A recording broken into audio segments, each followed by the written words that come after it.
Welcome to another episode of The Sigma Show. Episode 28, if you were wondering.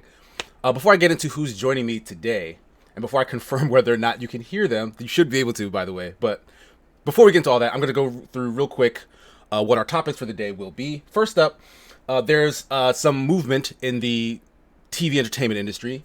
The HBO Max parent company, Warner Media, will be merging with the Discovery Group. I can't remember what they're actually called as a company, but Discovery, which owns like a bunch of other like cable channels, are going to be merging together in something that will not hopefully, but something that will likely rival the other big streaming services that are out there right now. So we'll talk about what that looks like. A kind of smaller story. This might be a little niche for some people, but Overwatch 2 basically recently announced that they're changing their 6v6 multiplayer game type to 5v5. And a change that drastic to basically an esport of this caliber will have ramifications for the players of the esport, like professional gamers. And honestly, it begs the question, like, how do you handle that when you have like a whole industry dedicated to your game, but you want to do what's best for your game? Like, we'll talk about that a bit.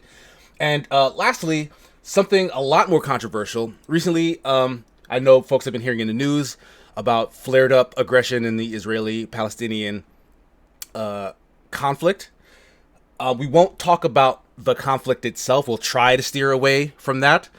But IGN, the biggest media outlet in terms of video games, recently posted something that was taken down by their parent company. And in response, they wrote an open letter to their parent company, kind of in anger about their decision to do that. And we'll get into the weeds of what that means in terms of like editorial autonomy is the phrase, right? And like, you know, following the wishes of your parent company. But to have these very varied conversations with me today is Superman Jeff. Hey, what's going on, everybody? Will C Blogs. The Will C Blogs. The Will C. I forgot. I Put forgot the V. Forgot the V. And Ash Redux. What is up, everybody? You beautiful people. Thank you so much for So being here, beautiful. everybody. First up, let's jump right into things. We have this merger going on, right? This could affect a lot. It could also affect nothing at all. Like when big companies, break apart and fuse back together, oftentimes, like we, the consumer, don't really see much change. But this does sound like it's a bid to go up and directly rival the likes of Netflix, of Disney Plus, and Amazon Prime, right?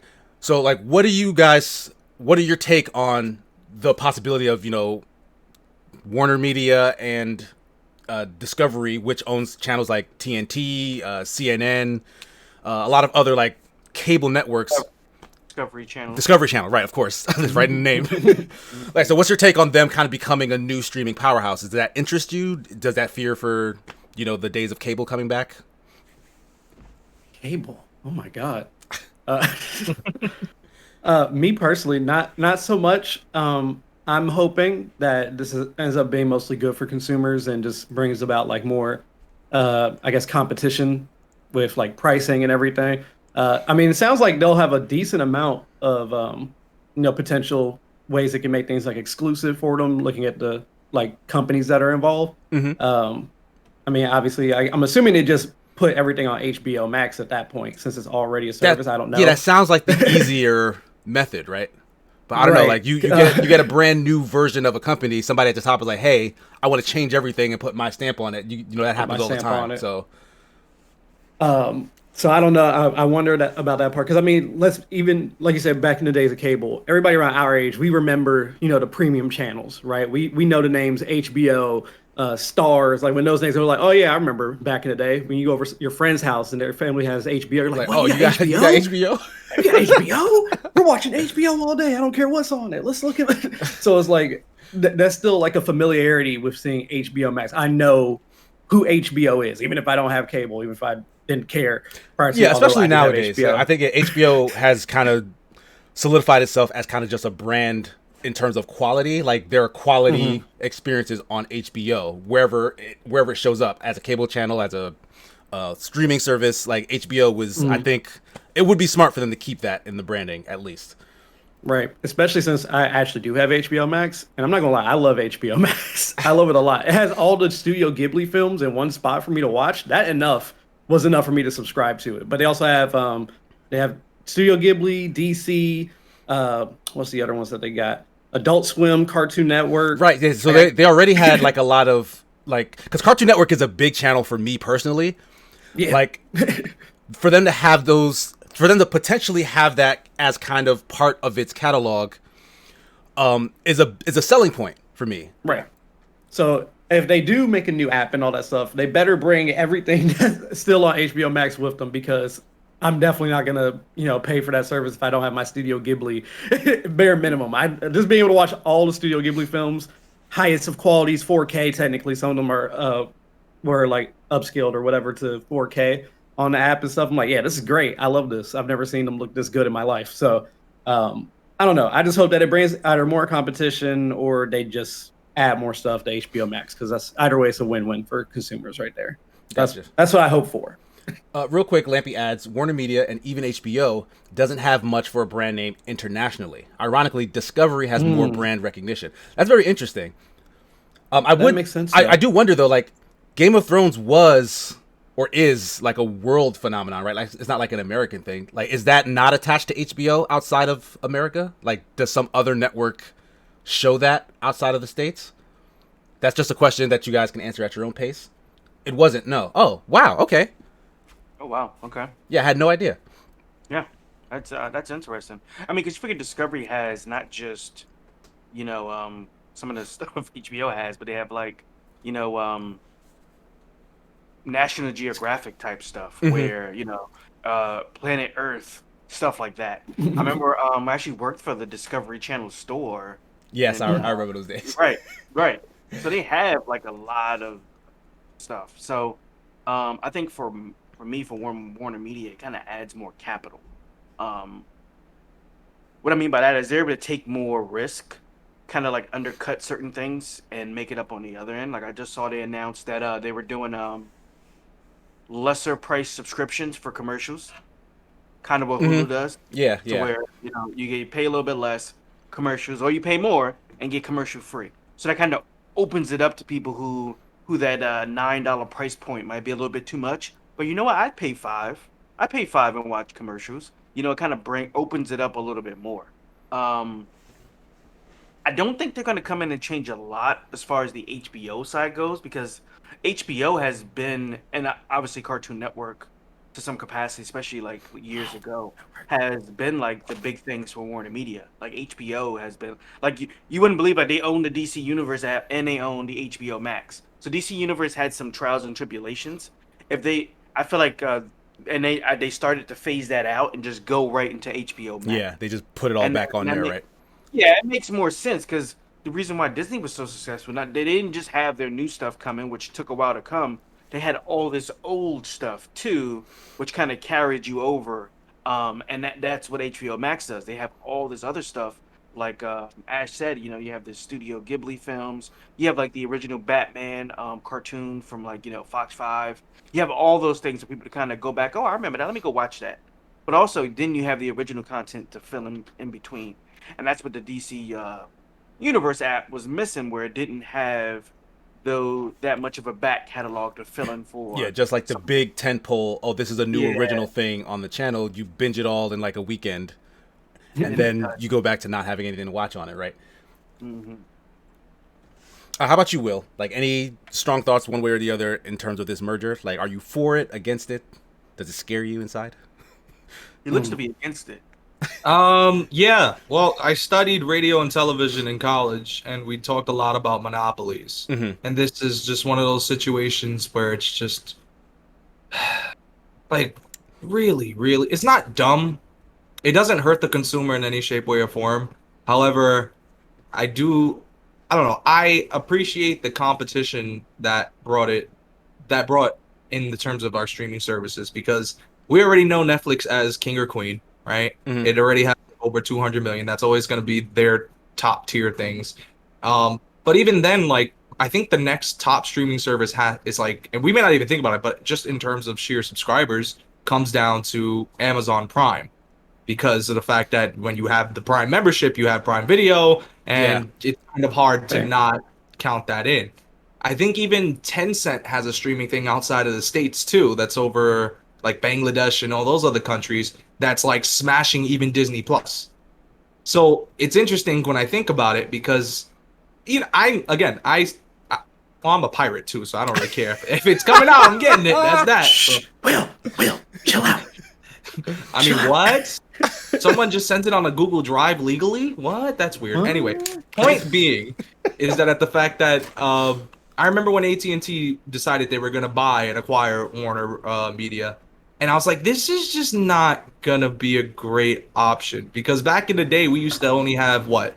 It was the major like communication networks who were using it. We had AT&T. I think NBC is owned by Comcast. Like there's just it's weird because it all comes down to when you link it down, it's all cuts that are going to the same people. Kind of, yeah. Which makes it weird for me because of the fact that yes, at the end of the day, like having options for the consumer is great, but also what ends up happening is if we continue to have all these same things where everyone's kind of getting their cut and they fill eventually because it's going to become a monopoly for like specific niches. It's just going to be cut, and then in the long run it'll impact the consumer, which is annoying because like I love Hulu's a great option whether you're ad free or you're doing for the ads, like 100%. It's totally worthwhile. However, the reason why Hulu's a great venture is because of the fact that each network has their own slice, and because of that they're all really reaping the benefits. As to where if all these things are coming, like if HBO and Discovery are going to be able to connect something that's great now, but Discovery was already perfect in terms of the subscription that they offered. It was already cheap and inexpensive. Yeah, it was its own thing before. So the idea is that I don't even know how much HBO Max costs. Can somebody give me what that looks like? Because you add that, you should. Ash, tell me. Is it 10? Or are you pirating everything? Tell me. I'm not pirating it. Like I remember HBO Go was like 15, right? But is Max cheaper, or is it the same thing? I think it's like 15. I think it's 14. Yeah, $14.99. Okay, that's the thing. We're already approaching the moments where we notice like Netflix is going to be one of those things where people are going to continuously have it, no matter where the price goes, because it was there, it was the king of the crop, and unless there's something that rivals it, which chances are it will not be, okay, that's going to be there. HBO, with the price going up, if they decided, we want to add the price going forward, that's a little harmful for consumers, especially if you only had niche things. Like if I just wanted to watch the Harley Quinn show, I only would want it for like whatever the season would look like. I don't need it. It comes with a ton of value. That's like Disney Plus. I remember I only wanted to watch The Mandalorian, and Disney Plus is so cheap and inexpensive, who cares anymore, right? But as we've seen recently, their prices went up by another $1 or another $10 per annual. So this is just going to be continuously become a thing where it's very possible streaming can hit the pricing of normal broadcast. So then it just kind of annoys everyone else because we're back where we started. We feel like we have more powers as consumers, but at the end of the day, our pockets are paying for it. And then you add all the additional things like we're picking up pieces of Disney, Netflix, you're back where you started. Well, so I don't know. That's a good point that you're bringing up. And like the fact that there are multiple things to choose from drives competition, but also if you want to experience all the things, you have to pay for them all separately, which can start to add up. So I kind of want to look at what that cost looks like, right? If we're going to look at this new entity as like a fourth pillar to like the big three being Netflix, Amazon, and HBO Max, we'll say. Okay. So now we add in this Warner Media Discovery thing. That's already connected to HBO Max, right? So it's one of the big three, I guess, just getting a bigger chunk of other content, right? Like this is stuff that I guess wasn't necessarily tied to any other streaming service. Like Discovery Plus was its own thing, but it was a smaller one, and like you got some cable stuff here and there. Like I have Sling TV, for example, so I could watch CNN or whatever. I think CNN is also wrapped up in this merger, right? So will I get to watch live CNN when this thing happens? Maybe. So like that, it's really attractive sounding, right? So if that's the case, right now HBO Max is $15. Will they raise the price? The competition for them is Amazon's what? Amazon Prime is what, like $80 a month? It's not a month. I'm sorry, $80 a year. I meant to say. Yeah, I was about to go. You're different. Let No, me cancel my Prime membership Let me right find now. out you got My bad. verified and got that verification money. Okay. No. If it's $80 a year, which I have not checked in a while, so I apologize. But if that's the case, was that averages out to like $6.50 a month? But you also have to keep in mind, majority of the subscriptions that they have from Amazon Prime or the Amazon Video is from Prime. So in reality, Right, so like they're giving you all these other services lumped in with the video service, so it's like a way to get around it, which I appreciate, honestly. Like, Of course. Yeah. But I'm just curious if that makes sense though to calculate. Like, for example, most people who have Disney Plus, I don't know a lot of people who pay it annually. I think it makes more sense financially to pay it annually, but that isn't the thing. And the same thing with Prime. And unless you pay, most people are paying the $110, $120 a month, whatever it ends up being. Even they have the month per month service, it still adds up to around that price. So either way, they're getting their money. They're getting the slice from it. You know what I mean? Lampy's arguing that HBO Max is not one of the big three. It's not the one of the three of yet. HBO Max should, you know what? He's right. HBO Max should be replaced for Disney Plus. So HBO Max, this is their attempt of joining the big three as a fourth one, is what I meant to Is say. Disney even the big three at the moment? Disney includes Hulu technically if you get like their That's true. their like full service. You can That get is Disney true. Plus, Hulu, and Yeah. ESPN. Like Hulu's also owned by ABC, which is owned by Disney, and yeah. We Well, see Disney HBO definitely Max. has a higher membership, so that makes Oh, yeah. sense. And the quality of content. We see HBO Max stepping up there with some of their content. We see like Lovecraft Country. We see like a lot of the original Adventure Time specials. We see them stepping their content up, and I think they're starting to elevate that, which is awesome because originally they didn't have much. They even had that Bruce Lee inspired TV show where you it's about Asian immigrants transferring over to San Francisco and stuff like that in martial arts. It's actually pretty good. Why did you air quote San Francisco like it's not a real place? It's fake now. I don't think it's based on it's not based on the true story. It's Okay. mostly fiction, but it's based on a real time.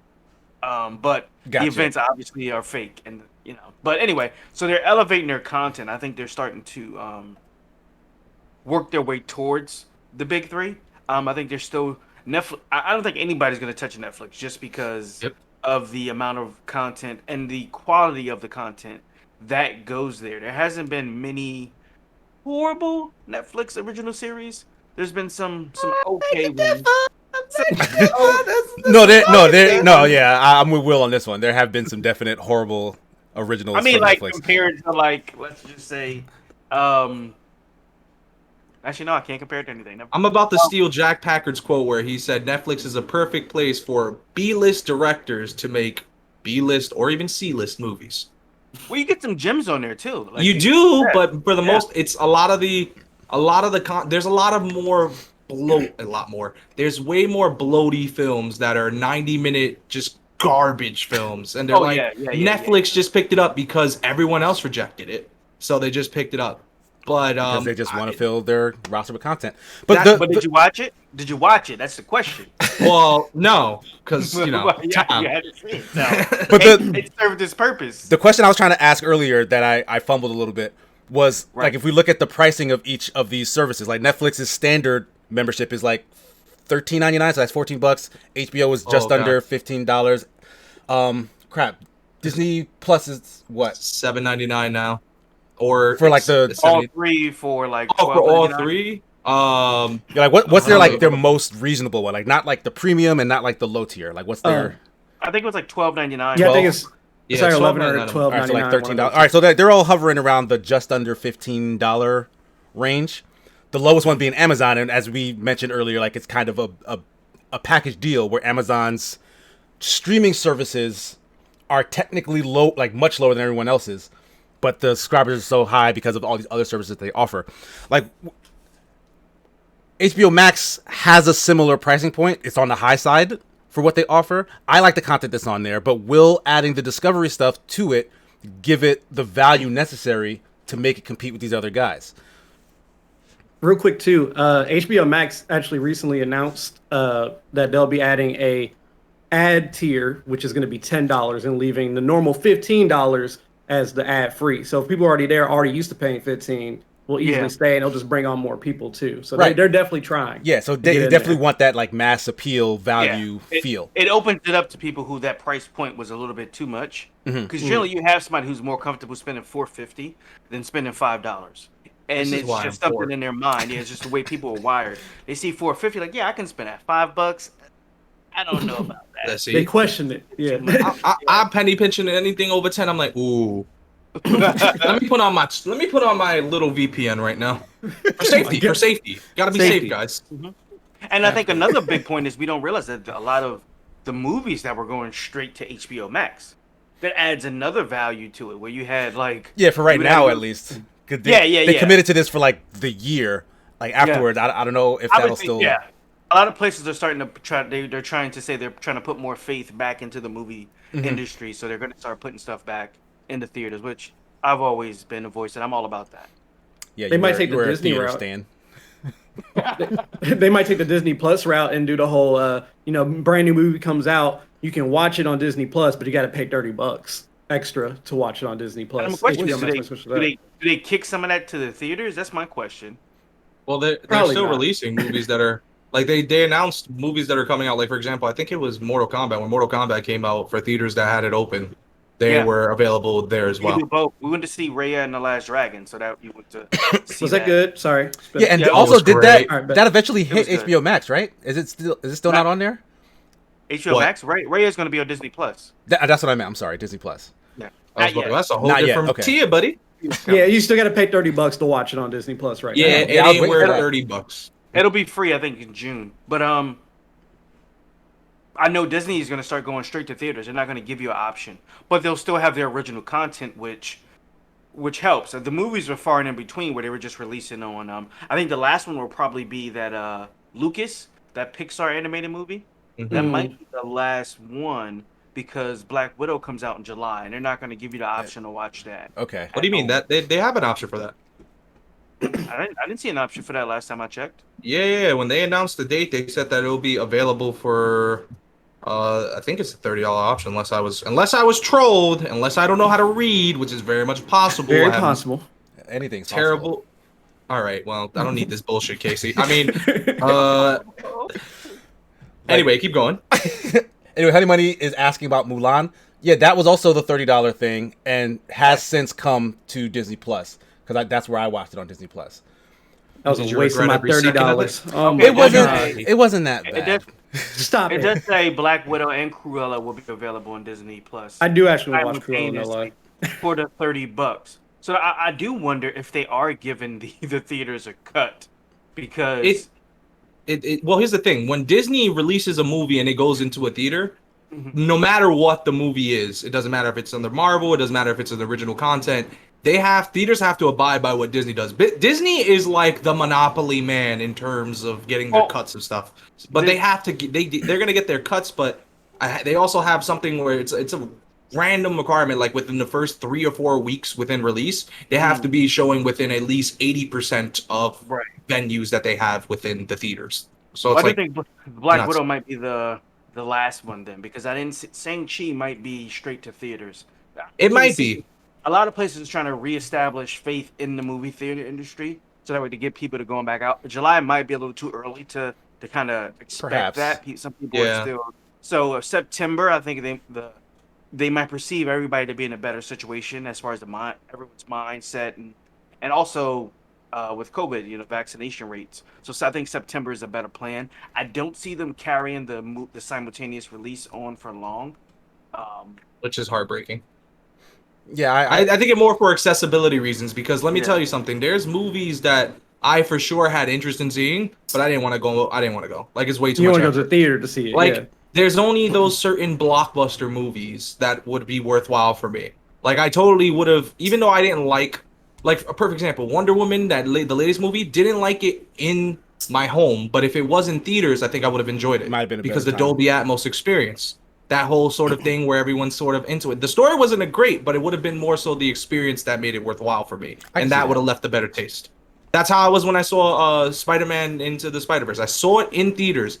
I don't know if I was just very excited and it was amazing, but I loved every bit of it, and it was like in a damn near empty theater, Dolby Atmos, fantastic.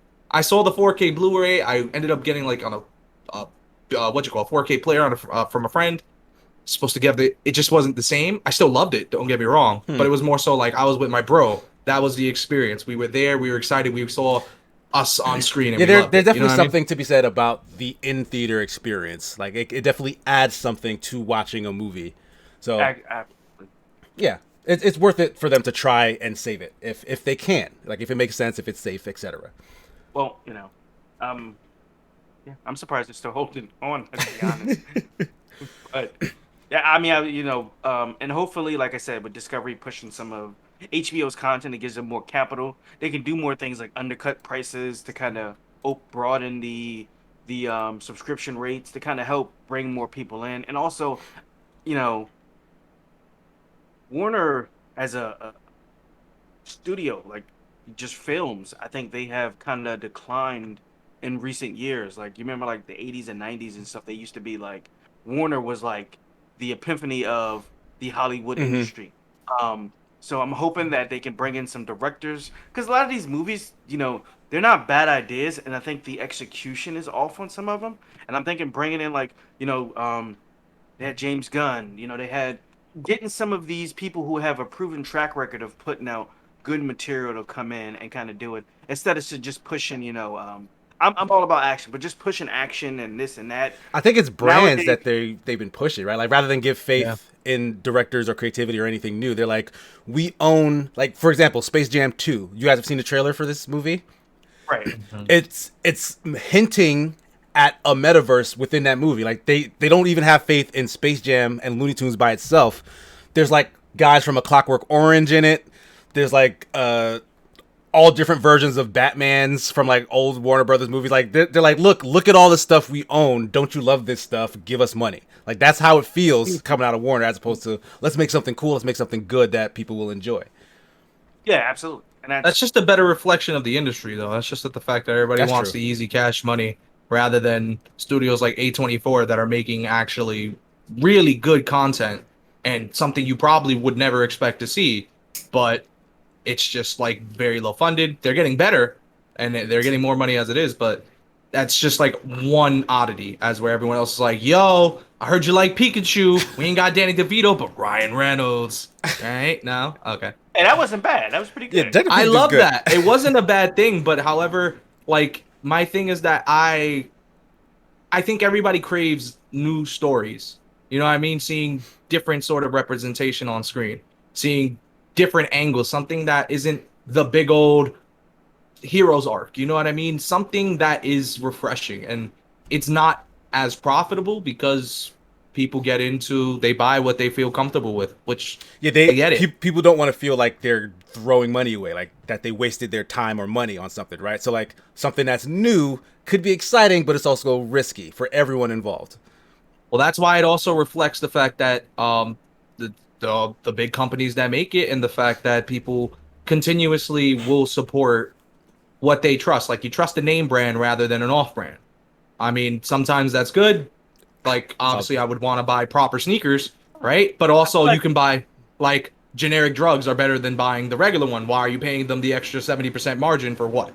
Like I can get aspirin that costs $900. I'm not hundred. Like some oddity amount, or for $4 cheaper, I the don't feel like Walgreens that version. applies to film though. I feel like to me it's all about presentation. It could be something brand new, but if it looks good, if it looks appealing, then people will go see it. They don't care who it's from. It depends on if it looks good. And what that comes down is to a trailer. That comes down to marketing. Now marketing can be good or it can be bad. You can overhype a movie and people go their expectations out the window and they're disappointed, right. or you can just you give bits and pieces and let people draw their own conclusions and like, oh, Yeah. that does look really good, but I don't really know what it's about. But you know what? Now my interest is piqued. I'm gonna go check it out. Well, Who's it by? Who's the director? Now they want to know those questions. that's what I mean. But on the flip side, you have the opposition. Like you have people who will support any Disney movie. Doesn't matter what it is. Doesn't matter how trash it's gonna look. There's gonna be that. And Same. then there's things that also you got to keep in mind. Like if I'm going to a theater, right, and theater prices cost so much money, I probably feel safer going with the blockbuster rather than the unknown, the smaller indie film because of the fact that I know it's the same price. It's not like the indie film costs $8 admission and you're really into it and you're like, you know what, what's the worst that happens if I burn 8 as to when I spend 16 and I know for sure I'm going to be seeing something that I'm going to leave somewhat satisfied with. Even if I don't appreciate every detail of it, okay, cool. I'm going to trust me seeing the next Mortal Kombat movie rather than seeing the next indie film by so and so. You know? But then how'd that It's like a roll of the Kombat, dice. how'd that Mortal Kombat movie work out? Work out for you. To be honest, I'm still watching it. I've been watching it bits and pieces. I don't dislike it. I don't dislike it either, but I know folks have been coming down hard on it, and I can see why. I get it, but that's a whole other story. Yeah. But anyway, anything else we want to add to the merger story before we move on to our next topic? I didn't know AT&T owned anything of that caliber prior to. Right. I'm sorry. Where'd they What? get that money from? They spent Where did $85 billion. Like, I was like, AT&T has what? It makes sense. are y'all? Right. Hold on 1 second. Are y'all serious right now? Y'all don't Yeah, know that it's AT&T kinda- is one of the biggest. I knew, but I'm just saying. Like, I didn't know, bro. It's always been like AT&T. that. they've been holding it on. They merged with like Bell Atlantic. It was like Bell Atlantic and something else, right? And that no, I might be Singular. mixing You remember some Singular? stuff up. That was You know what? I won't go into this because I might have some facts mixed up in my head right now. Either way, okay. AT&T, one of the biggest telecom companies in the world. Point blank. Period. They're practically one of the people behind the telephone. So like, come on. Whoa. Chill out. I live in that's Cincinnati. Cincinnati Bell, Alexander Bell, inventor of telephone. Hold on. Chill out with that. All right. Okay. I'll do you one better. Live in West Orange, where Thomas Edison's from. Thomas Edison Museum is right down the street from my parents' house. Boom. I'm gonna do better. Jersey's pretty trash. Keep going. Got him. In other news, like we mentioned earlier in the show, Overwatch 2 got some a big detail dump in a live stream, not yesterday, like 2 days ago or something like that. Yeah, earlier this week. And they revealed that they are changing a lot of characters, but specifically for PvP, they're changing the 6v6 game type to 5v5. Now, this struck me personally because I don't think there are enough 6-player co-op games. Like the number of players that you can have on a single side doing stuff nowadays continuously keeps dropping. Like it went from the standard 4, started going up to about 5 or 6, and now everything is like 3, right? Yeah. Mm-hmm. So Overwatch, one of the rare games that's really, really fun. You can play it with 6 friends on the same time, on the same side. 12 max if you want to get a custom room and have a bunch of people go at it. Now they're cutting that down to 5v5. But the thing that didn't really occur to me was Overwatch has a very popular competitive esports league, right? Their teams staff 6 players who are starters or whatever. One of those players will now either be on the bench as like an alternate for the tank role, because that's what they cut, or will be dropped from the team, as a lot of these players have now expressed as a concern.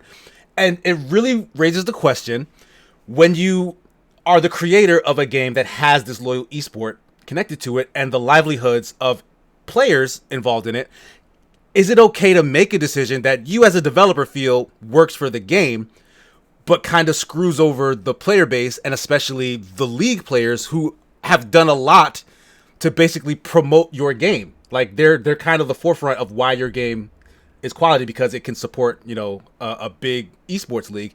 You're basically saying, all right, well, let's just cut one person from every team and go from there. Like it seems kind of insensitive, and apparently they weren't consulted at all before this happened. So like, what's you guys' take on this? Yeah, that's Wait, my what? thing was like, Mm-hmm. did we not like have like focus groups or like some type of discussion, bring in a couple people? Hey, what do you guys think about if we potentially did this? Like, we go from 6v.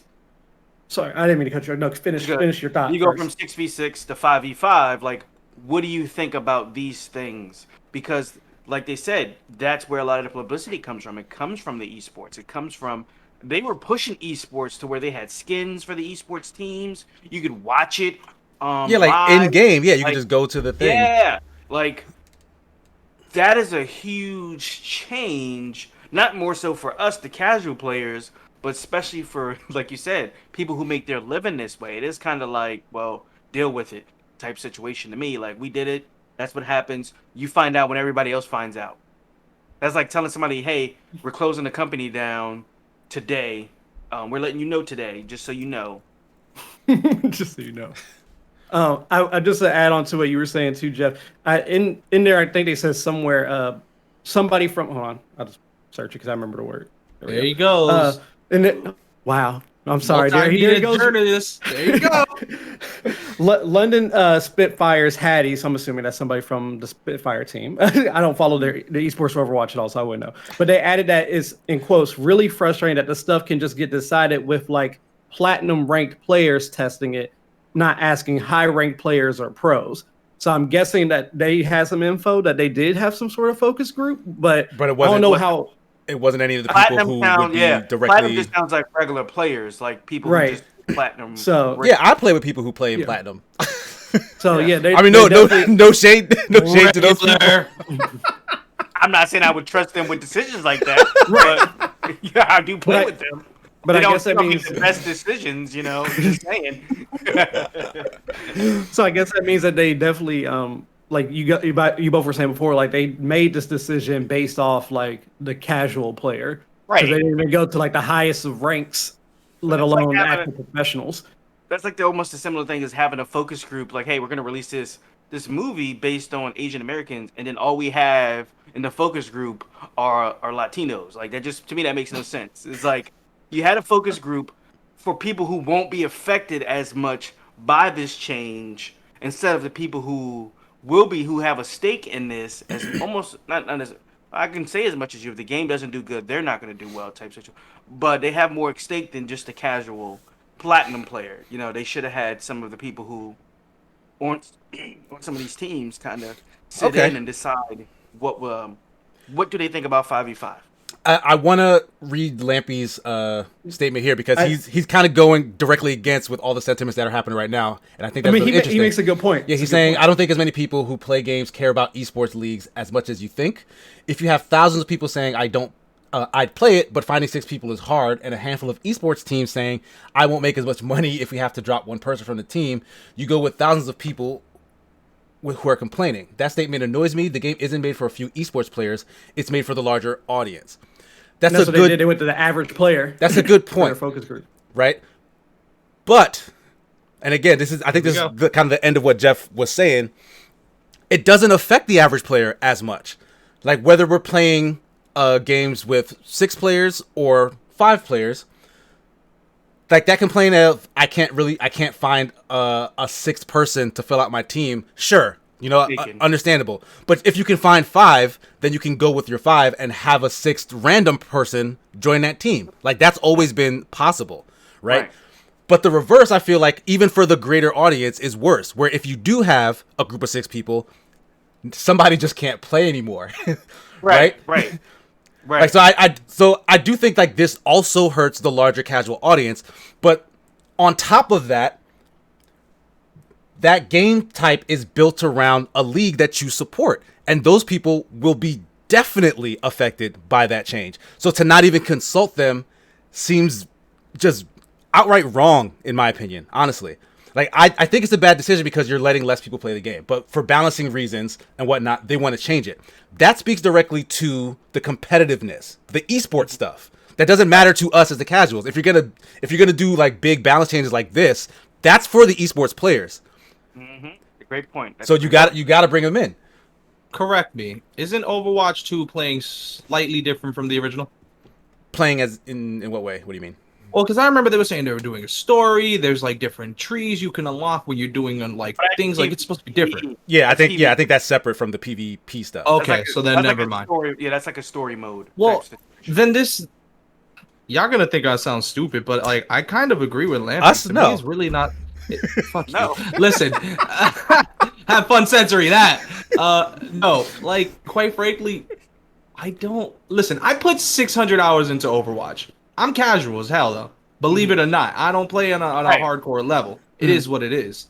So if I'm playing something like that in which it makes sense for the gameplay, if they're altering something, if something's gonna be different from the original one, and it makes it more fair overall in terms of balancing, I'm not opposed to it. Listen, I go ahead, what happened? Were you gonna get Overwatch 2 when it was 6 players? I'm surprised I even bought Overwatch 1. I didn't think I was gonna get 2. Okay, so the news that it's going to be 5, did that change your mind anymore? No, if Okay, listen, exactly. even if I was interested in buying 2, right? Because of the reason why, that's a whole different story. The reason why I don't think Overwatch 2 is that appealing to me is because Overwatch to me is a game that probably should have cost $20. Instead, I bought it full retail, and I was just like, After all the years of playing, I think I would have been more content with the $20 price. I'm not complaining, but whatever. So I don't, for pricing reasons, I wasn't interested in getting the second one. However, if it was going to catch on a sale, $20, $30, I probably would have pulled the trigger Yeah. because that would have been a fair amount for me. Right. But for at the end of the day, I know how frustrating it was to play Overwatch before they had the balancing situations where you did certain roles based off the thing, whether you were tank or defense. I remember the frustration of having like 6 different bastions for no reason because we were dumb, because that was the time. So to have something where it's not, to have something where we can have a balance and they think it's a good core thing, because I haven't played it as of yet, it's hard for me to form an opinion and say, yes, this is like the end all of the best decision. I know it sucks in terms of esports, as I actually went to see the finals at Barclays and I loved it. It was great being there. I didn't know Asian. They had names that were hard to pronounce, but you know what? They were killing the game. Right. They were putting in work. Shut up, me- guys. For me, when I heard it was 5 players, I was like, oh, okay. Yeah. I was going to get it regardless because it's Overwatch. I mean, I was going to get it when it was 6. I was going to get it when it was 5. If they go down to 3, I'm probably still going to get it. Like, it didn't really matter to me. Like, Yeah. I feel like matchmaking helps alleviate a lot of that. Oh, I couldn't find a 6th player. Of It's not course. like you're playing Destiny and there's no matchmaking for the raid and you got to find 6 people or you got to go on looking for a group app and you got to post for it. Like that Yeah. type of stuff. All the stuff is instantaneous. You got 5 people, you're queued up for these 5 roles. It's gonna matchmake you for that final role, and then that's it. Yeah, it's a problem that was already solved. But what Lampy is saying, okay, different question. Why should someone who paid the same amount for the game as everyone else have more input into how it works just because they've built their career around it? I see them more as employees for Blizzard as Right. opposed to just simple, retailers. Right, yeah, like it's way more complicated than they paid the same price as me for it. They probably didn't pay for the game, for being honest. Right, Like, I was free, Yeah, yeah. they definitely got that free. But to be But- fair, oh, go ahead. No, go ahead. No, you're good. I was just gonna say, to be fair, I don't think they should be consulting the pros. In all reality, I know that sounds a little dumb, but that influence right there is going to be something that's gonna sway away. And honestly, Overwatch was built when it was broken, and it was fixed based off the community overall. They made it where it was balanced because of that. I have a question for you. You work for Escapist, correct? I freelance for the Escapists. Yes, correct. Okay. So let's say they decide that they're going to restructure and do some things differently. Would you be more accepting of that information, of that change, if you were involved in it, or if they just popped it on you one day, or that who was affected by these change had any input in that change? It was all top level people decided to do this. They have no understandings of certain situations, or you might feel like you have more understanding of them, and they just didn't include you in that overall discussion. This is what's going to happen. Boom. Would you be more accepted of it if you were part of that decision, or if you were just given that? I think if I wasn't a freelancer and was working like on a regular role, like Omar does or where Nick does, where they're pretty much continuously doing something and are behind the creative scenes and also doing everything in terms of managing and production, I think I'd want to be more involved in that regard. However, if they restructured 3MR or they did a different series and they toss more information, we're fortunate enough where the Escapists would actually give us like some sort of feedback because of the fact that we can communicate to the CEOs literally within the Slack. We just don't because of the fact that it's not necessary. I've had a conversation with him, but he's a cool dude. But I think if it was something like where they said, okay, we're now taking 3-minute reviews and we're making it 10 minutes because we want to hit a 10-minute mark, I'd be a little upset. I could still do it, but I just have to drag everything and it'd be way more annoying. And I want to be paid way more than what I get paid now. Right. So if you weren't directly affected by it, you wouldn't care as much. So same thing. Yeah, like but as a consumer. I think I get where you're getting at. And Okay. I get it 100%. But for me, the thing that makes the most sense for me is that keeping it working from the casual as the base and restructuring what needs to be done from there and seeing how the community reacts in general makes more sense to me rather than having it where it's directly esports related, because then you're literally going and you're making your audience so niche. Granted, there's a ton of people who support Overwatch, but I guarantee you it wouldn't be more profitable if they just focused on that esports demographic. That's like Rocket League just saying we're doing esports. We're only focusing on esports. We're not doing casual. You have to do tournaments. I would not want to play Rocket League because I'm like, dude, I just want to casually relax. Like, I'm just, if I want to go KC and we want to go against some people, we don't want the freaking players that are just staring in the air like freaking weirdos. Like, no, I want to experience it the way I play, you know? Lampy had a good point too. He said, "My job relies on movie theaters. Yet you were all saying how you wanted stuff to go to VOD. If that happened, I'd lose my job. But if it does, it's outside of my control. That's how the industry works. And that's kind of what we're saying. Where they're like, yes, they're just going. Well, just here's the thing. Sometimes there's just business, and then sometimes you can do a little bit more to show Yeah, that of it's course. not just business. You know what I'm saying? Especially if you have a history of just like we had the issue with the thing with when they took the prize back from Blitzkrieg and all that stuff, and Right. so like they need to be doing some stuff to show that hey, we're not just all about business. We care about the consumer and the people who are employed, who we employ. So to me, there's business, and then there's kind of doing what's right. Whether you were going to go by that decision, you should have let them know. Yeah, it's not. And I get, I don't think it's the case where, at least I'm personally not making the case where before they make a change like this, they should have talked to those players so those players could tell them not to make that change. right. Yeah. But more so, this is the people who that sort of change affects the most. You should give them Yeah. some sort of heads up, or ask their feedback. Like, hey, do you think this would work in the competitive scene? Because yes, it's their game. They created the mechanics for the gameplay in the first place. But like Will said earlier, they relied on that community feedback. They relied on those pro players who eat, sleep, and breathe that game to change and make that competitive experience work over time. Like, it's completely different than what it was in the beginning of the game. Yeah. And part of the reason why an Overwatch League works is because they had that feedback from the people who were playing the game and wanted to play it competitively. So you should talk to those people when you make a change like this. You don't have to listen to them. It's your game. You should, but do you have to in the beginning? Like, you I mean- want to make it fun. That's the main thing. Why do we play games aside from escapism? We want to enjoy ourselves. We want to have fun. We want that experience that's like, wow, I didn't think I would enjoy this. And here I am. So work from there. And then that's how I think Fortnite was great. Fortnite in the beginning, it was garbage. Nobody knew what was going on. And then when they started creating an actual community, noticing they have the buzz and they're working around it, then they started tweaking it towards those were the professional players. Then, and it's a perfect example, they tweaked it so much where it was only focused on professional players and casuals did not want to play because heavy snipers was all automatic guarantee, bang, you're dead. So you got to kind of find a balance. I'm not opposed to them talking to them in the slightest. I just don't think they should solely focus on that section of it because then that alienates so many other people. Yeah, I agree with that. Yeah, I don't. Yeah. You were gonna say something, Ash? Yes. I mostly let you guys talk because I don't really play Overwatch, but I do have thoughts. I've been chatting to the people in the chat here. Little chatty boy. Little chatty boy. Little chatty boy. So a couple things that I take it from just on them and what I was saying about.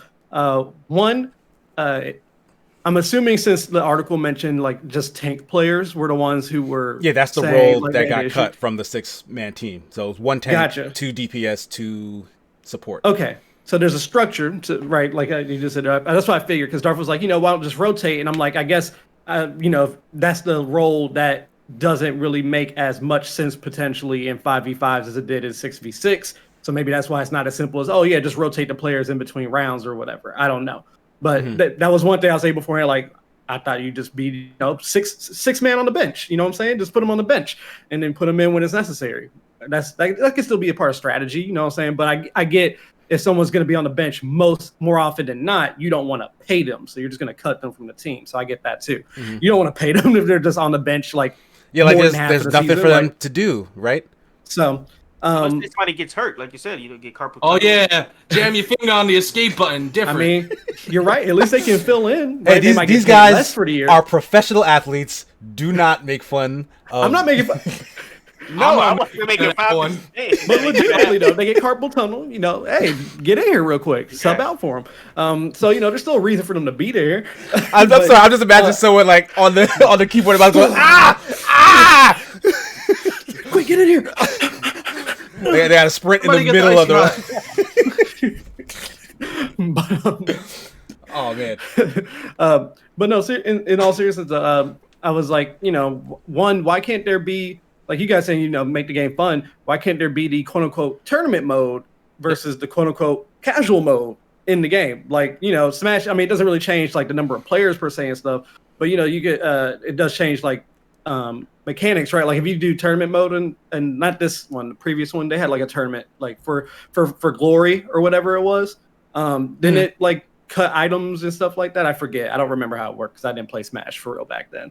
Did it change anything, or was it just rank that was applied at that point? Yeah, for Glory didn't really have a rank, but it was the mode where they did put everything on Omega stages and take away all items and stuff. So but that was Smash 4. Like they've changed it now where you can just go in with a preferred rule set and With a get preferred ranking rule set. on whatever kind of game you like to play.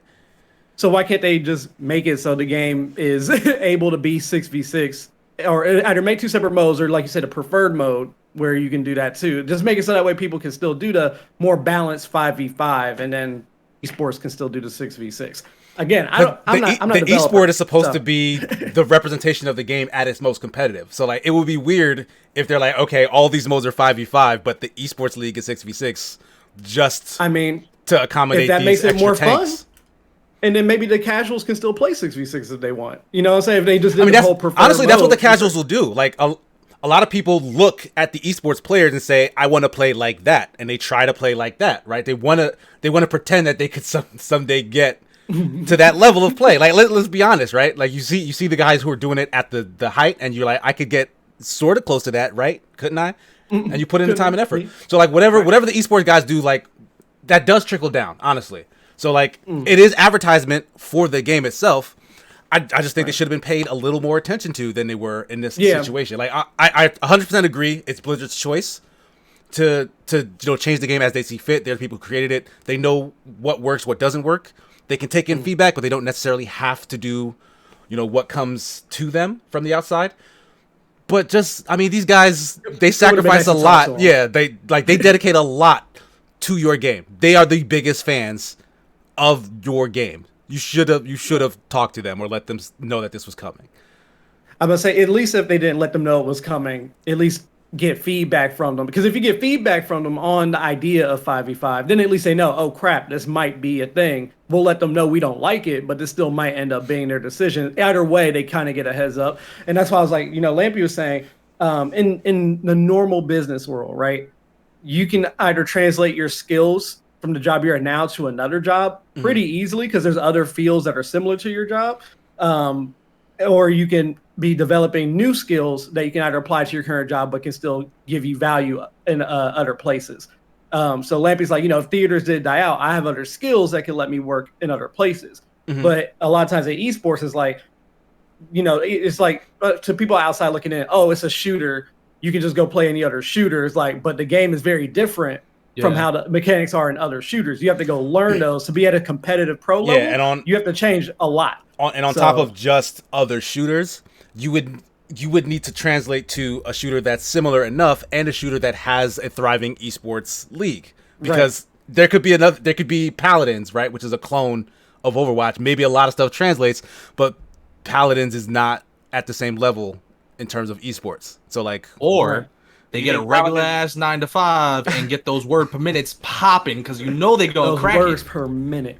Now, Listen, do you think this man Paladins is is going to follow suit? Do you think that the next Paladins Is is gonna going be to go 5v5? 5v5? But I was just saying that Lampy makes a good point there, because like normal people, because that's what we are. Even if you think about like, and not like esports, but like actual professionals, people who play sports, we have to have skills that can put us in multiple places. While for them, don't get me wrong, Michael Jordan played baseball and he wasn't good at first, but his stats started getting good towards the end when he stopped playing legitimately. That's because that man's competitive as hell. But wait, does that really translate? Like when you think of like people on a regular sports team. Yeah, they're not going to be able to play. Yeah, they're not going to be able to just go and play another sport. Right. That's why I say, don't get me wrong, Michael Jordan can, but that's because he's too competitive and will push his body to crazy limits just to win. But, for normal people, we have to be able to translate and fit in multiple jobs so that we can be hired. While for esports players, you have to do that one thing. So it's like, what, what Lampe was saying, kind of I was saying too, we can't make them the exception on how, like, literally, I'm assuming 90% of the world populace have to, market themselves to companies to be hired. So, I definitely think they should have at least gotten the feedback from them, because that would have gave them a heads up anyway. Maybe they could have started thinking about it. But I don't know, like you said, what if the NBA was like, hey, 4-on-4 basketball now? Oh, wow. Like, yay, listen. Like, wouldn't that be crazy? Like, that's just kind of how I see it. That would be crazy. Or would it just be like... Nah, that'd be crazy, bro. That'd be crazy. Because who they're going to drop? They're going to drop they're going to lose a whole position. That's what I'm equating. Link for J. Cole. College would do the same, and then you would go down to everything else after that. Everything would be 4v4. Yeah, it's just... I want to see how that works, though. That's what I'm saying. I'm not even opposed to it because I haven't seen it in action as of yet. But the thing is, it ripples through the competitive side of the thing. Of course, and that's all I'm saying. What would you in New York know about basketball? You got the Knicks. Hey. And you stole the Nets. I never been a Knicks fan. Probably not affected affected L with that one. All right. Probably not affected by much. Listen, we in the playoffs, boy. All right. Any other final thoughts on this subject before we go into our final one? I know we're already long, guys. I apologize. So Casey is basically saying you have to be verified on Twitter in order to make these decisions. All right, Casey. I see it. Just apply for the check. Humble brag. Humble brag. Do it. Go for it. In case anyone's confused, I'm not verified on Twitter yet, but our boss Nick Calandra just recently got his verification check. His name is Jerome, and you will call him as such. And he would not shut up about it yesterday, so that's where that comes from. But anyway, we'll move on to our final topic. This one comes from a much more political and serious place, right? I'm sure everyone is familiar with the Israeli-Palestinian conflict. I won't dive into the history, and we as a group will not really discuss the merits of either side of this debate. But what we will talk about is how IGN, probably the biggest video games media company, posted on their Twitter a donation link to aid Palestinians who were basically injured in like bombings from Israel during the most recent flare-up of this conflict. In the follow, GameSpot also did it, by the way. The following day, both companies had those posts removed.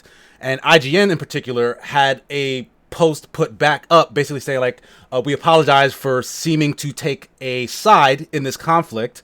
And we have instead decided to share a donation link for Save the Children, which is like a much, it's a charity that will help, children, but it's kind of divorced from either the Israeli side or the Palestinian side of the conflict. And that they apologize for offending anyone, blah, blah, blah, blah. Turns out that didn't come from the IGN editorial staff. It came from the upper management, who also decided to pull the post down without consulting any of the editorial staff. So following this, the editorial staff posted an open letter to all of Twitter, all of the internet, as well as their executive leads, like, what do you call it? Ziff Davis Media and J2 Global. And basically said, like, we don't agree with the fact that you guys went around us and pulling this stuff down and in putting out a message that sounded like it was supposed to be from us. Like, we don't appreciate that as editors or etc. Like, we appreciate our autonomy and the fact that they've been mostly hands off in matters that have to do with editorial up until this point. So they wanted to call like an all hands meeting where they can talk to the executives and the editorial staff, all have a discussion about maybe what went wrong in this situation and how we can move forward without something like this happening again, because like they don't want to think that the stuff that they write about and say can be affected by their corporate bosses and whatnot. Because honestly, as a journalist, you need to be able to say facts without any, monetary corporate thing kind of coloring it, right? So my question to you three is, was either side wrong in this situation? Like, IGN kind of seemingly choosing a side in this conflict and posting out donation links. I mean, as well-intentioned as it was, were they wrong to do that without first consulting, the execs? And were the execs wrong to kind of react to that and change it in a way that they felt would help the company overall? Because who knows what ties they have to other entities that may have been upset about what happened. So that's the question that I wanted to pose to you guys. What are your thoughts? I know this is a heavy question. To answer your question, I feel like in my thought process, right? Obviously, I don't own a company that's as big as IGN, but with something that's like becoming, well, not becoming, but more people, especially in America, are starting to know what's going on with the Israeli-Palestinian conflict, right? And the more awareness and more is getting on social media and stuff, that you should feel like at that point, okay, we should probably do something, right? Like, it's going to come back to us eventually. And anytime when there's something that's like trending that much, people want to know where a company's at. Now, you don't have to pick a side per se, okay? Because I get them not wanting to look like they're picking a definite side. But I do feel like upper management should have been like, okay, since eventually this is going to come around to people asking, oh, who do you support? Because everyone on social media is asking bigger people, whether it's just content creators or like, who do you support? Are you gonna make a video about this? Like, I talk about video games. I didn't know that I was supposed to make a video about this. Not saying it's not important, but I'm a video game channel. So it's like, why are you? But at that point, upper management be like, hey guys, because all this going on, we're gonna put some links out, put awareness to it for the children, because they could have just did that off rip. And then the editors could have been the ones who came and were like, oh yeah, let's make something to make sure that for the children that are being affected by it and stuff like that on both sides, put it out. Boom. I feel like upper management should have got on it sooner so that they didn't have to even worry about the actual editors doing so. Not saying that the editors shouldn't have asked, but maybe they didn't think to, because they're always like, oh, I just think this is humanitarian. Like, normally their job is to post to their audience, right? Like, they don't have to talk to their corporate bosses about what they put out. So like, I can see why they wouldn't necessarily go that route. But for something like this, maybe should they have? Like, was that short-sighted? Maybe. That's what I'm wondering. It might have been, and I feel like maybe it was a little short, but I do feel like it comes from both sides, quote unquote, are to blame. To quote, I'm not really blaming anyone, honestly, but are to blame. But I do feel like in a case where like something like this is getting more and more noticed by people, that's a time where upper management should have took in that time to come in first and put out there to the company like, hey, this is how we're what we think we should do to kind of handle us talking about the situation. This is what we should do. Please, if you're going to talk about it, blah, blah, blah, blah, blah. I think that, especially if you like, if it was me, if I was the CEO of IGN and that's how I felt that we should go about it, and I wanted to make sure to prevent an issue, I would have did that first. So I feel like that's all. If we're going to say the editors were short-sighted and contacted them, I feel like the upper management was short-sighted and not talking about it as soon as people started actually like getting more informed on what was going on. So I feel like both sides slacked a little bit, basically. And ultimately, as the only issue I had, honestly, from when I read through it, and I just want to pull this up because to me, this is how I felt when I read it. If nobody else doesn't, that's fine. So when they said in the update is like, IGN has since issued a statement saying the original post was, in quotes, not in line with our intent of trying to show support for all people impacted by the tragic events, and that by highlighting only one population, the post mistakenly left the impression that we were politically aligned with one side. Now, I know this is different, but when I read that, it definitely sounded to me something along the lines of, hey, we didn't mean to post about Black Lives Matter because we think all lives matter. That's how I read that. And that's the one that came from corporate sounding like it was IGN staff. So like, I can see why they'd be like, you can't do that. You can't do that. Now that part sounded bad to me. I was like, you could have worded that differently, because honestly, that really just read to me like, hey, we feel like if we focus on just Black Lives Mattering, we're taking away from it. Like, I get what you're saying, because obviously I agree all lives matter, but this is the issue we're talking about right now. Now, obviously, the Israeli-Palestinian thing, depending on the history, depending on what you learn about it, may seem a little bit different. Honestly, it should both be angry at the British, but that's not the point. The actual point. Yeah. The actual point is that I get both sides. And I understand. I just do feel like ultimately, if it's your company, you should be taking. Ultimately, I think that you should be taking the time to be more prepared on how your company goes about things, especially with in this situation that they should have been on top of it to begin with. Because ultimately, it's your company, it's your money, it's your appearance. So you need to worry about that more so than the editors do. Obviously, they might lose their jobs. Thankfully, no one was fired from what I've seen, but you're the one who needs to be worried about it, as ultimately it's going to boil down to you because you're in charge. Okay, so that's how I feel. I can see that. But yeah, that's my point for your question. I feel like I don't think they were more. It could have been a part of the message that was put out, but it was also the fact that it was. Somebody probably just went in the next day and was like, "Oh, let's check the post out. What is this? Like, this ain't what we wrote. Like, what happened?" And this goes back again to our last topic, where we're not including people in the conversation, and that rubs people the wrong way. Where it was just a change, not like, "Hey guys, we saw your post. While we appreciate that, you guys supporting, we want to sit down and kind of figure out a way where we're not seem like we're picking a side. We want to kind of, put a different message out. Is there a way we can all meet and sit down and kind of come up with something?" I feel like that would have went over a little bit better than just changing.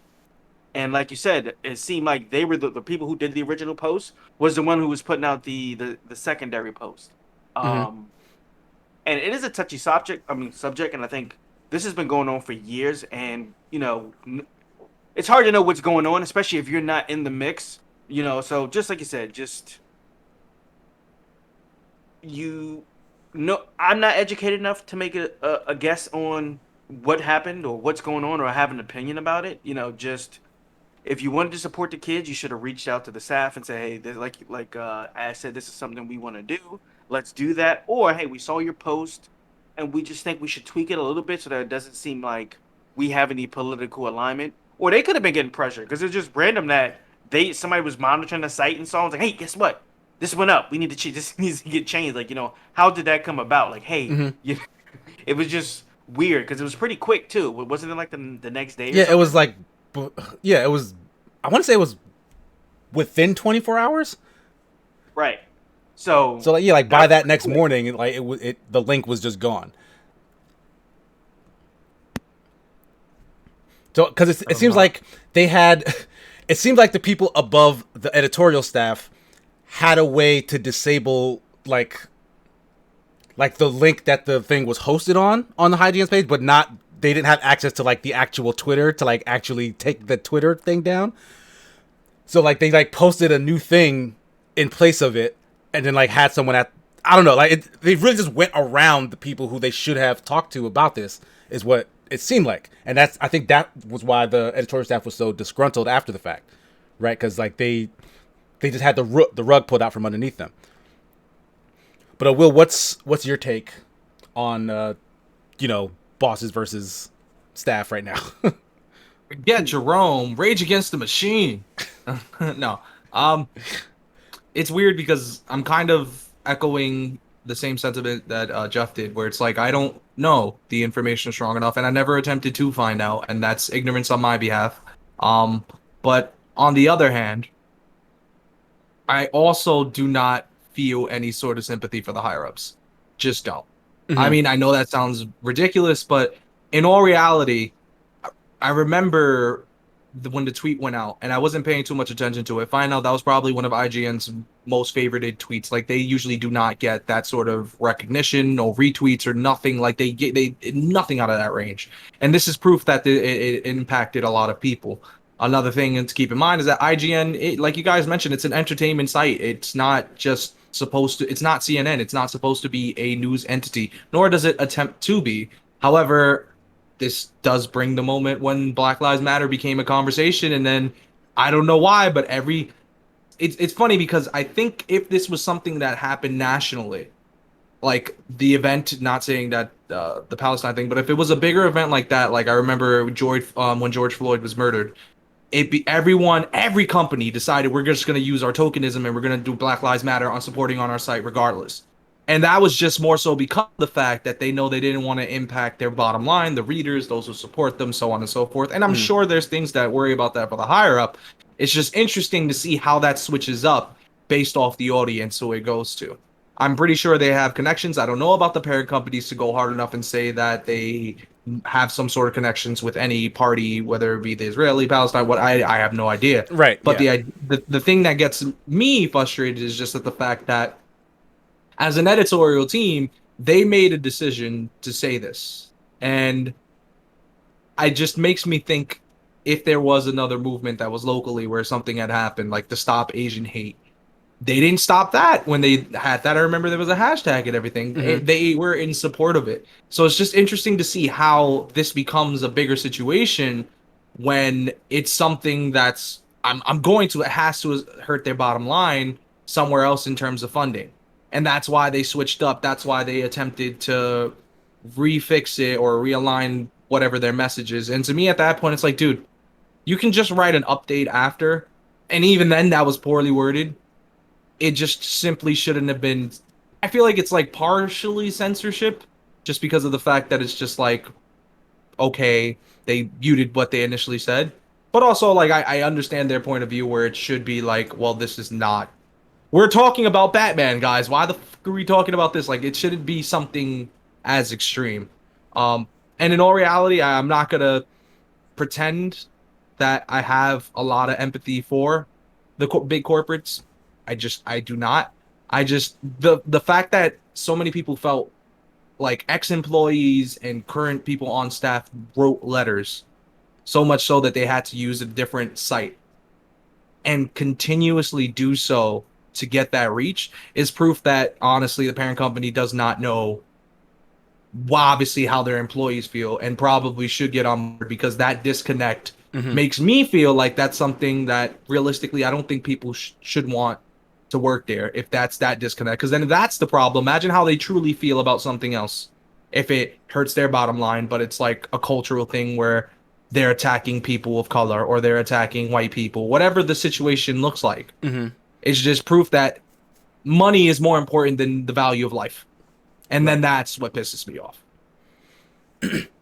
Lampy also adding to keep in mind that this was the IGN US team that put out the initial donation link.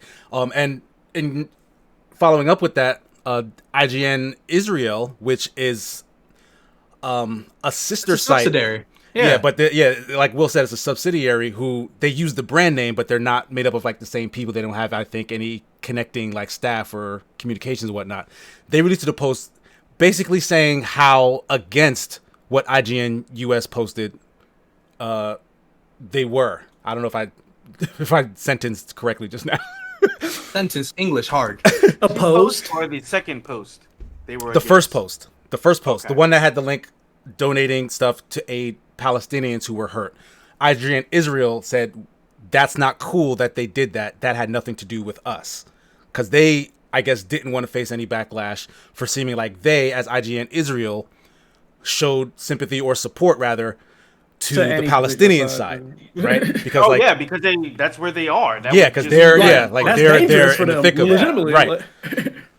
So But also, regular IGN don't claim you. You a little cousin. You don't matter. Gotta be annoying. and that's fair to think about too. The fact that that could be dangerous for them if someone if they show any affiliation to either side. Because technically, I don't know who works in IGN Israel. They might not all be Israelis or all Palestinian or whatever. But they're in the thick of it. They don't want to be in over there and just be like, oh yeah, we're siding with this side, and then now you see the Israeli government like, you side with what? So there's like, right, yeah, like scary. who knows what the consequences of that could be. And again, that brings me to mind, like, because again, like the loss of life is awful. Like, I'm gonna end up sounding like a hippie or something, sure, but like, Let's go. war is stupid. Like, I don't understand why I don't know. I don't want to go down this rabbit hole. Okay. I'm gonna answer that question. Religion. Thank you. That's what all war started with. Anyway, continue. That's not true. That's not true, though. Go back to the Crusades, buddy. Sure. Some wars, of course, started over religion, but that's not the basis behind all war. And honestly, the Israeli-Palestinian conflict is not even about religion. It's about land. I know. I'm joking, guys. You know I talk my shit. Why are you acting? I just want to clarify for anyone listening who may get the wrong idea, right? But no, I'm dumb. Do not listen to Will C Blogs unless he says to follow him on twitch.tv/Will C Blogs. But we'll only listen to the Will C Blogs. Regular Will C Blogs just says whatever he wants. Yes. but also like what I'm getting at, I guess, is like IGN staff, I don't think they ever considered that IGN Israel could be impacted by them posting something that did seem to favor the Palestinian side.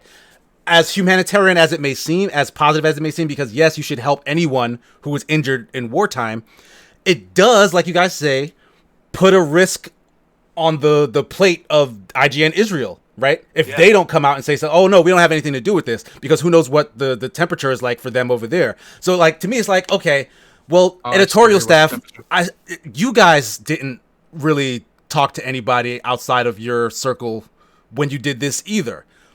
Because like and again, I don't want to judge, because like it's a very emotional thing. Like they saw, bombs dropped, like there were a lot of civilians injured in those strikes coming from Israel to the Palestinian side. And like they want to help. They're like, people are hurt. Like we want to do something to help. It was like a knee-jerk reaction. But it's like, it's not a bad thing, but like the fact that that's viewed as a bad thing is part of the problem. And like them not being cognizant of that, I think it speaks to the level of ignorance that a lot of us in the US have about that conflict. Right. Like, because for you to just say, okay, we should help those kids is a good thing. Like, that's good. I want more of that in the world. But the fact that we don't understand that that can be a problem in and of itself is something that we also need to work on and fix. And I think that's what I'm kind of getting out of this, because I've been kind of deep diving on some of this history, because I thought I knew some of what it was about, and I legit didn't, So I'm gonna go a little bit. Don't worry, I'm not gonna go into too much like political stuff. But when you're saying like that's like on the kind of like the, I want to say a better word than ignorance, but ignorance of those in the United States when it comes to these situations, not just like the history there, but honestly with like war kinda in general. And what I mean by that is like, when was the last time we had to worry about war on U.S. soil? Like the Civil War? What was that, like in the 1800s? Like, what do Americans really know about war personally anymore? Like, I know we got family goes over, but that's still different. It's still over there. Yeah, it's always like it's still happening somewhere else. You can still be impacted, but it's still over there. You don't have to worry. Don't get me. It's crazy that I feel like I live here and I don't ever worry about me having to be in like a situation with things again, especially as I'm not like I'm not in New York or anything like that, where I feel like something like that would happen. But even then, like I feel like no one in New York worries about something happening every day. So my half my family's from Beirut, which is in Lebanon. That's literally on border of Syria, Israel, and to be fully honest about it, a lot of people in Lebanon don't like people who are Israeli. My uncle is actually legitimately racist. Like he went watch Wonder Woman because Gal Gadot was in it. He like if there's he went watch because she was in the Israeli forces and everything too. Especially because she was in the Israeli forces, he didn't want to watch it. So I was like, oh, I didn't know my uncle was racist. That's crazy. But the reason is because Lebanon and Israel had a lot of conflict too. Like there was a whole thing, and it wasn't even that long ago. So I think he was actually alive during that time and like seeing the impacts happen. Beirut in itself gets like targeted so often just because of where it's located. It's a great port city for trade and everything. It's been destroyed so many times over the course of history, even from just like 2000s till now. There's been so many bombings and assassinations. Like I've seen where right next to the area where my dad lived be bombed. He showed me pictures and stuff. And like I would watch him growing up watching the news all the time. And I see him watching news from over there on the computer. And I just see people being carried in stretchers because there was another bombing that day. We don't know what that feels like. I saw it, and I at least like saw it. But even then, I know I still can't imagine what that feels like to live there. So it's hard. We can always say like, oh, I've seen what's happened to the Palestinians, which is horrible. But is like because of how long that conflict has been going, and you didn't live through it. We don't know how it feels for both sides. So it's so easy for people in the United States to see one thing wrong, immediately come to a conclusion, and just be like, for these people, only these people, not that side. I don't really care about that side. I feel like that happens so easily just because it seems so far away, and we don't know how it really feels to live. Yeah, it's like it's part of a much larger picture that honestly a lot of Americans, I can't speak for the rest of the world, but a lot of people, at least here, not in that region, just it's like a blind spot. Like you hear about it and it's like, oh, that thing, yeah, I'm vaguely aware of what's going on over there, but like the reality of it is awful. And if you want to do something to help, like once you start to go down in there, like you're like, okay, what can I do to help? The knee-jerk reaction is like, let me give money to these guys, let me give money to that guy. But again, like are you doing any good because you haven't spent the time to like kind of deep dive and see what the core is? And once you do that, it sort of feels like, okay, this is a much bigger issue than I can really do anything about. Like even the want to help people on the ground who are like being attacked, like feels like not enough. Like there's no answer to the question, honestly. Like, you know, I'm posing it to you guys. Was one of these sides wrong in what they do? Like, maybe, but at the end of the day, like, they all should have been talking to each other, and that's kind of like what I feel like is a solution to war. To stop the violence, and we just need to hug it out, man. Like, you got to do better. That Falcon and Winter Soldier quote. Especially after, because honestly, me saying that stuff growing up made me feel the same way. Like, I legitimately hate the concept of war. That's why, even though I understand for some cases on like the people's feelings for things, but I'm like, that's what I like in a legitimate answer for. I know you were joking, but as a legitimate answer, I feel like people's feelings or money is always the cause of like huge conflicts. And by that I mean, like, for example, Jesus, people are gonna get mad at me. I'm gonna say it. So here we go. So because even though it's not war, I'm basically a very non-violent action person. Even if it's not towards another person, I don't agree with violent acts in general, but I can at least understand. So for example, when people were tearing up neighborhoods when during a certain portion of like the Black Lives Matter movement, I understand why, because people are pissed off, right? I get it. We're sick of dying.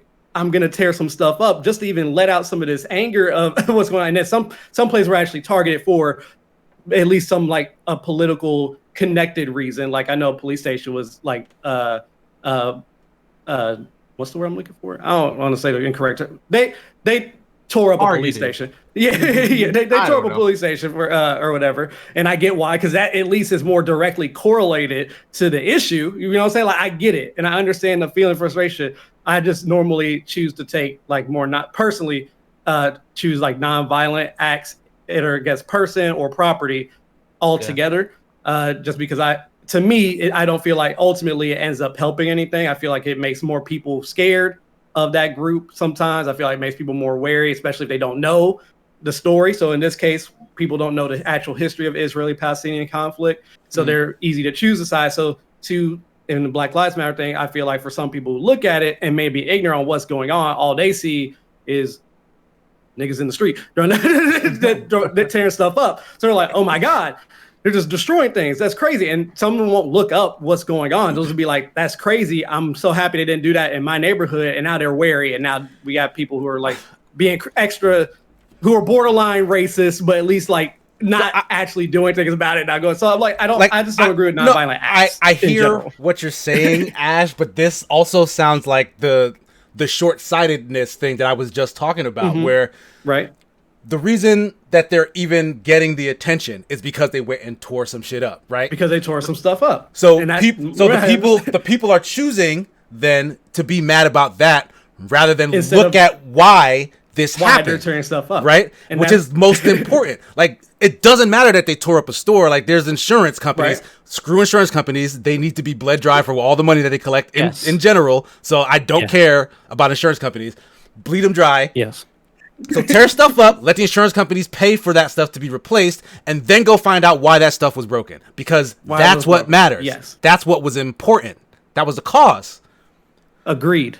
They should have also tore up stuff in not their own neighborhoods, but still agreed on. This whole their own neighborhood stuff. Like, you want them to go to like somebody else's neighborhood? Like, if I'm mad, go to the white people neighborhood. If I'm mad in my listen. If I'm mad in my house, I'm not gonna go walk to my neighbor's house and wreck their stuff. That doesn't make any sense. I'm gonna punch a hole in my wall.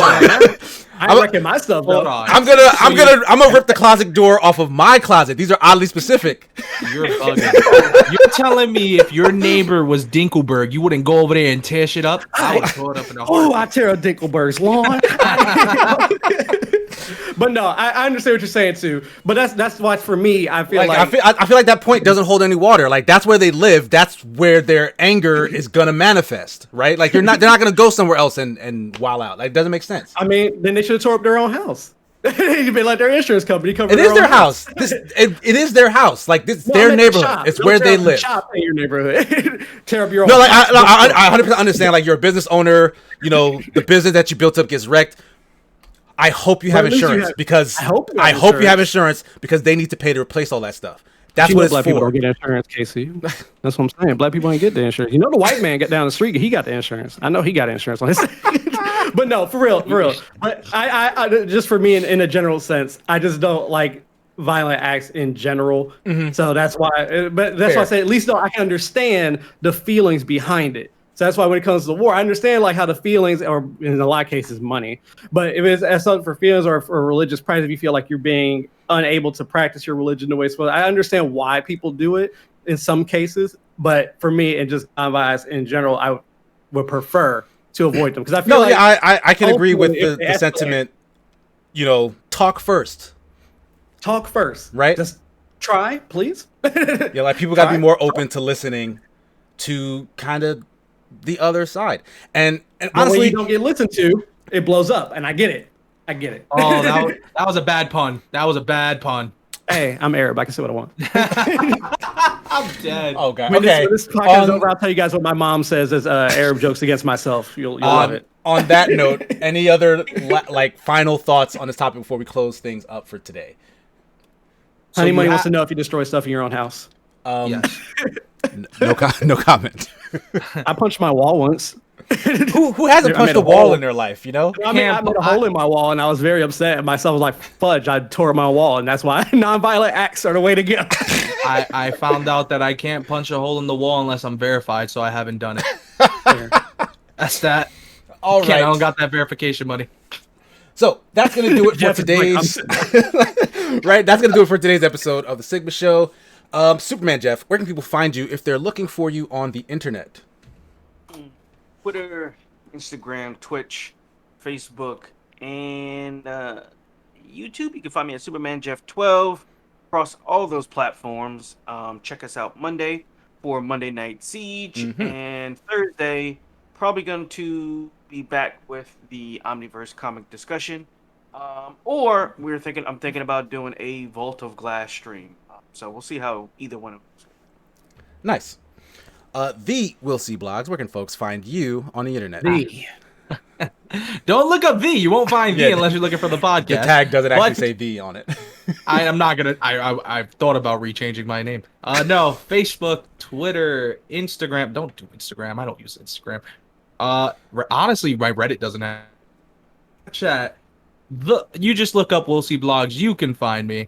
That applies to Twitch. That applies to YouTube streams, and the Will See Blogs podcast can be found available wherever you listen to podcasts. Just search it up. It's been on a monthly basis as of now. I'm looking to get things done. I may have Casey on. I promised. I don't know what happened last time, but we'll figure something. I figure you were too busy kicking your furniture around the house or something like that. I don't After know. getting verified. Yeah, I didn't get. Why is this falling on me? I didn't get verified. Name of the episode: I didn't get verified. Boom. There you go. I love it. Please. All right, Ash. How about you? Where can people find you on the internet if they're looking for your content? That's my name right up there. If you type that in, you'll find me on Twitch and on Twitter. Me and Kiba, we have a podcast, the Critical Zone podcast, that has been dormant for the past couple of weeks due to our own time constraints. But we actually plan on bringing that back up, thankfully. Nice. So I can actually get Casey on as he brings me on here so much. And I haven't had a chance to have anybody else on. But Yeah, I'll definitely jump on there with you guys. so, other than that, though, I am actually trying to actually build up my Facebook gaming profile. So if you want to look at my Facebook gaming profile, which is still that up there, I uploaded my first clip on there recently. So go check it out. I got robbed. Not the robbery I was telling you about this morning, Casey. Different robbery. I did get robbed this morning, but that's not the point. Oh no. Yeah, Facebook gaming is still a thing, Lampy. Just follow. It doesn't matter. Follow. And then also, I'm trying to build up my YouTube page. It has no content on there yet, but if you want to sub anyway, because I'm going to start uploading things on there, because Twitch has no discoverability. Go and subscribe at this on YouTube. It's right there on your screen. If you say you can't spell it, fight me. I Fight can't. me. I actually me. can't. Will, fight me. Buy a I plane can't ticket see right it. now. Airplane ticket. See, he just said he wasn't into the violence, yet here he is with the violence. I don't trust this dude. Right? No more. Right? Hashtag ban Ash. Hashtag ban Ash. Hashtag ban Do it. Ash. Ban that Lampy, man. go ahead. Put the emote. Just get it out the way. So as you guys know, you can find me at Sigma Gears 9. You're on the Twitch right now. Stay tuned to the Open Party channel as well. Go follow them if you're not. We're going to be doing Super Smash Sunday at 2:30 p.m. Eastern Standard Time. Hope to see a lot of the same faces there and joining us. Will, you're more than happy to jump in if you got the free time to do so. Other With than my that, non-existent Switch? I thought you had a Switch. Will. I got robbed. Why is everybody getting robbed? Should I just lock everything in the house right now? Where were you at with your Switch outside? On the bus. Oh, It damn it. wasn't even on my back. It was in my backpack and I got robbed. Sadness. That's crazy. So anyway, y'all can donate to the Will C Blog. It's on my Twitch. Just like, Oh, Maybe God. the Switch. Okay, so with that being said, I hope you guys all enjoyed the podcast. Thanks everyone in the chat. We really appreciate you and your participation. Thanks to my 3 co-hosts for this week. See you guys sometime next week. Bye. don't do drugs See ya. unless it's legal. Okay.